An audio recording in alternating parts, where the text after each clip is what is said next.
ನಮಸ್ಕಾರ ವೀಕ್ಷಕರೇ, ನಿಮಗಿದು ಗೊತ್ತೇ? ಎಲ್ಲವನ್ನೂ ಕೇಳಿ ಕಡಿಮೆ ಮಾತನಾಡಿ. ನಿಮಗೆ ನೀವು ಗಡಿ ಹಾಕಿಕೊಳ್ಳಿ. ಜನರು ನಿಮ್ಮ ಒಳ್ಳೆತನದ ದುರುಪಯೋಗ ಮಾಡದಂತೆ ನೋಡಿ. ಯಾರನ್ನು ಬಲವಂತ ಮಾಡಬೇಡಿ, ಅವರನ್ನು ಅವರ ಮಾರ್ಗದಲ್ಲಿ ಬಿಡಿ. ಇಲ್ಲ ಎಂದು ಹೇಳುವುದನ್ನು ಕಲಿಯಿರಿ. ವಂಚನೆ ಮಾಡಿದವರನ್ನು ಕ್ಷಮಿಸಿ, ಆದರೆ ಆ ಕ್ಷಣವನ್ನು ಮರೆಯಬೇಡಿ. ಯಾವುದನ್ನು ವೈಯಕ್ತಿಕವಾಗಿ ತೆಗೆದುಕೊಳ್ಳಬೇಡಿ. ಕಷ್ಟಗಳು ನಿಮ್ಮನ್ನು ಬಲಶಾಲಿಯನ್ನಾಗಿ ಮಾಡುತ್ತದೆ. ಕಷ್ಟಗಳನ್ನು ಎದುರಿಸಿ. ನಿಮ್ಮ ಜ್ಞಾನ ಮತ್ತು ಕೌಶಲ್ಯಗಳನ್ನು ಬೆಳೆಸಿ, ಅದು ನಿಮ್ಮೊಂದಿಗೆ ಇರುತ್ತದೆ. ಕಡಿಮೆ ಮಾತನಾಡಿ, ಹೆಚ್ಚು ಗಮನಿಸಿ. ಬೇರೆಯವರ ಒಪ್ಪಿಗೆಗಾಗಿ ಕಾಯಬೇಡಿ, ನಿಮ್ಮ ಸಾಧನೆಯನ್ನು ಮುಂದುವರಿಸಿ. ನಿಮ್ಮ ಬೆಳಗಿನ ದಿನಚರಿಗೆ ಹಳದಿ ಬಣ್ಣವನ್ನು ಸೇರಿಸಿ. ಕಾಫಿ ಮಗ್ ಅಥವಾ ಉಡುಪಿನೊಂದಿಗೆ ನಿಮ್ಮ ಮನಸ್ಥಿತಿಯನ್ನು ಹೆಚ್ಚಿಸಿ. ವಿಶ್ರಾಂತಿ ಮತ್ತು ಉತ್ತಮ ನಿದ್ದೆಯನ್ನು ಉತ್ತೇಜಿಸಲು ನಿಮ್ಮ ಮಲಗುವ ಕೋಣೆಯಲ್ಲಿ ನೀಲಿ ದೀಪ ಅಥವಾ ಅಲಂಕಾರವನ್ನು ಬಳಸಿ. ಶಕ್ತಿ ಮತ್ತು ಪ್ರೇರಣೆಯನ್ನು ಹೆಚ್ಚಿಸಲು ನಿಮ್ಮ ವ್ಯಾಯಾಮದ ಸ್ಥಳದಲ್ಲಿ ಕೆಂಪು ಅಂಶಗಳನ್ನು ಸೇರಿಸಿ. ಕಿತ್ತಳೆ ಬಣ್ಣವು ಸೃಜನಶೀಲತೆ ಮತ್ತು ಸಾಮಾಜಿಕ ಸಂವಹನವನ್ನು ಉತ್ತೇಜಿಸುತ್ತದೆ.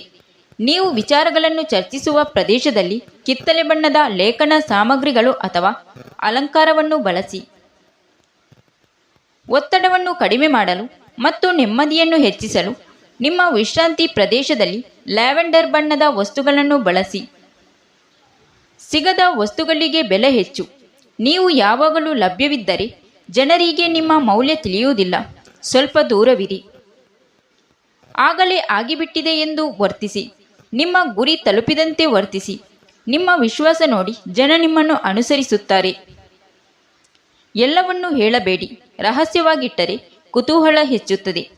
ನಿಮ್ಮ ಬಗ್ಗೆ ಸಂಪೂರ್ಣವಾಗಿ ತಿಳಿಯದಿದ್ದರೆ ನಿಮ್ಮನ್ನು ನಿಯಂತ್ರಿಸುವುದು ಕಷ್ಟ. ವಾದದಲ್ಲಿ ಶಾಂತವಾಗಿರುವುದು. ವಾದದ ಸಮಯದಲ್ಲಿ ಇನ್ನೊಬ್ಬ ವ್ಯಕ್ತಿ ಕೋಪಗೊಂಡರೆ ನೀವು ತಿರುಗಿ ಕೂಗಬೇಡಿ. ಶಾಂತವಾಗಿರಿ ಮತ್ತು ಮೌನವಾಗಿ ಪ್ರತಿಕ್ರಿಯಿಸಿ. ಇದು ಅವರನ್ನು ಇನ್ನಷ್ಟು ಕೆರಳಿಸುತ್ತದೆ. ಅಡಗಿಸಿದ ವಸ್ತು ಹುಡುಕಲು.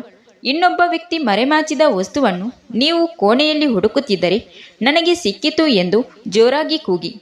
ಅವರು ಸಾಮಾನ್ಯವಾಗಿ ಆ ವಸ್ತುವಿರುವ ಜಾಗವನ್ನು ನೇರವಾಗಿ ನೋಡುತ್ತಾರೆ. ಕಡಿಮೆ ಮಾತನಾಡಿ. ಎಷ್ಟು ಕಡಿಮೆ ಮಾತನಾಡುತ್ತೀರೋ ಅಷ್ಟು ನಿಮ್ಮ ಶಕ್ತಿ ಹೆಚ್ಚುತ್ತದೆ. ಹೆಚ್ಚು ಮಾತನಾಡಿದರೆ ನಿಮ್ಮತನ ಕಡಿಮೆಯಾಗುತ್ತದೆ. ಗುರುವಿಗಿಂತ ಮಿಗಿಲಾಗಬೇಡಿ. ನಿಮ್ಮ ಗುರುವನ್ನು ಮೀರಿಸಲು ಪ್ರಯತ್ನಿಸಬೇಡಿ, ಏಕೆಂದರೆ ಅದು ನಿಮ್ಮನ್ನು ಕೆಳಗೆ ತಳ್ಳುತ್ತದೆ. ಅದೃಶ್ಯರಾಗಿರಿ. ನೀವು ಸದಾ ಲಭ್ಯವಿದ್ದರೆ ನಿಮ್ಮ ಕಡೆಗಿನ ಆಸಕ್ತಿ ಕಡಿಮೆಯಾಗುತ್ತದೆ. ಆಗಾಗ ಕಾಣಿಸಿಕೊಳ್ಳದೇ ಇರುವುದು ಉತ್ತಮ. ಇತರರಿಗೆ ಗೌರವ ನೀಡಿ. ಕೆಲವೊಮ್ಮೆ ಇತರರಿಗೆ ಯಶಸ್ಸಿನ ಶ್ರೇಯಸ್ಸನ್ನು ಪಡೆಯಲು ಬಿಡಿ. ಅವರು ಅರಿವಿಲ್ಲದೇನೆ ನಿಮಗೆ ಋಣಿಯಾಗುತ್ತಾರೆ. ಸಂದರ್ಭಕ್ಕೆ ತಕ್ಕಂತೆ ವರ್ತಿಸಿ. ನೀವು ದುರ್ಬಲರಾಗಿದ್ದಾಗ ಬಲಿಷ್ಠರಂತೆ ನಟಿಸಿ. ನೀವು ಬಲಿಷ್ಠರಾಗಿದ್ದಾಗ ಶಾಂತವಾಗಿರಿ. ಗೈರು ಹಾಜರಿಯಿಂದ ಗೌರವ ಗಳಿಸಿ. ಜನರು ತಮಗೆ ಸಿಗದ್ದನ್ನು ಹೆಚ್ಚು ಹಂಬಲಿಸುತ್ತಾರೆ. ನಿಮ್ಮ ಅನುಪಸ್ಥಿತಿಯು ನಿಮ್ಮ ಬಗ್ಗೆ ಗೌರವವನ್ನು ಹೆಚ್ಚಿಸುತ್ತದೆ. ನೀವು ಹೊಸಬರನ್ನು ಭೇಟಿಯಾದಾಗ ನಿಮ್ಮ ಬಾಯಿಯ ಜೊತೆಗೆ ಕಣ್ಣುಗಳಿಂದಲೂ ನಗೆಬೀರಿ. ಪರಿಚಯ ಮಾಡಿಕೊಂಡಾಗ ದೃಢವಾದ ಆದರೆ ಹೆಚ್ಚು ಬಲವಾಗಿಲ್ಲದ ಹ್ಯಾಂಡ್ಶೇಕ್ ನೀಡಿ. ಅವರು ಮಾತನಾಡಿದಾಗ ನೇರವಾಗಿ ಅವರನ್ನೇ ನೋಡಿ, ಆದರೆ ದಿಟ್ಟಿಸಿ ನೋಡಬೇಡಿ. ಯಾರಾದರೂ ಮಾತನಾಡುವಾಗ ತಲೆ ಅಲ್ಲಾಡಿಸಿ ಹೌದಾ ಅಥವಾ ಅದು ಆಸಕ್ತಿದಾಯಕವಾಗಿದೆ ಎಂದು ಹೇಳಿ. ನೀವು ಮೊದಲ ಬಾರಿಗೆ ಯಾರನ್ನಾದರೂ ಭೇಟಿಯಾದಾಗ ಬಗ್ಗುವುದನ್ನು ತಪ್ಪಿಸಿ.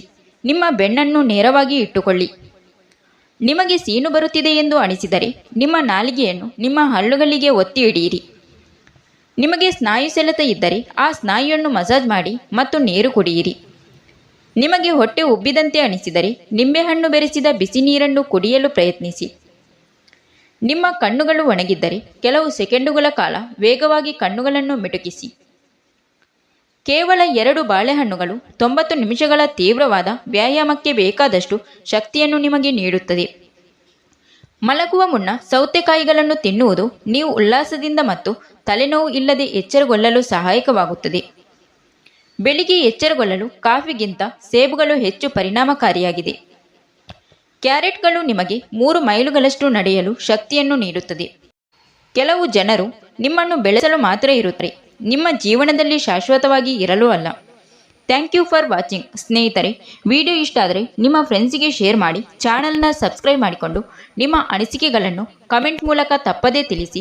ವಿಡಿಯೋಗೆ ಒಂದು ಲೈಕ್ ನೀಡುವುದನ್ನು ಮರೆಯಬೇಡಿ.